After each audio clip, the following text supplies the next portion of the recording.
నేను cinema industry గురించి పట్టించుకోవడం ఎప్పుడూ బంద్ చేస్తాను. నేను అది మొత్తం చెప్పని ఆయన అడిగిన దానికి ఒకరు అడిగితే కదా, సినిమా ఇండస్ట్రీ గురించి పట్టించుకోవడం బంద్ చేస్తాను. ఎట్టి పరిస్థితి అప్లికేషనే పెట్టుకోవద్దు, నన్ను కలవద్దని చెప్పినా నన్ను ఎవరు కలుస్తలేరు, నన్ను కలుస్తలేరు. వెంకటేష్ పుష్ప 2 సంబంధించిన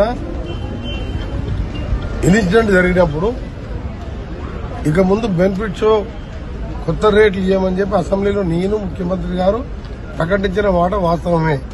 కానీ ఆ తర్వాత ముఖ్యమంత్రి గారు సవరించి మేమందరం కూర్చొని మాట్లాడుకొని ఒకవేళ పెంచితే 20% సినీ కార్మికులకు ఇవ్వాలనేది కండిషన్ మీద కొన్ని సినిమాలకు ఇస్తే కోర్టు అబ్జెక్షన్ చేసింది.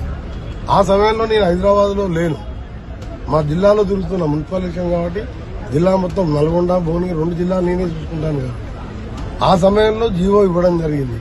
అంతే తప్ప ఆయన ఇది మంత్రి గారిని చూస్తే జాలేస్తున్నారు, నా మీద కాదు మిమ్మల్ని చూస్తే జాలేస్తుంది. 10 ఏళ్ళ అధికారం ఉండి ఒక్క ఎంపీ సీట్ గెలవలేదు నువ్వు, ఈ సిద్దిపేటలో కూడా 2000 మెజార్టీ వచ్చింది. మిమ్మల్ని చూస్తే జాలేస్తున్నాయి. సర్పంచులు 20% కూడా గెలవలేదు మీరు. మా దగ్గర మా ముఖ్యమంత్రి గారు ఏ డిపార్ట్మెంట్ లో ఇంటర్ఫియర్ కాడు. ఇది ఒక జాతీయ పార్టీ కాదు, రాజశేఖర రెడ్డి లాగా రేవంత్ రెడ్డి గారు కూడా సీనియర్ అయినా జూనియర్ అయినా మినిస్టర్ల డిపార్ట్మెంట్ లో ఇంటర్ఫియర్ కాడు. ఆ డిపార్ట్మెంట్ మినిస్టర్ తీసుకునేదే ఫైనల్ నిర్ణయం.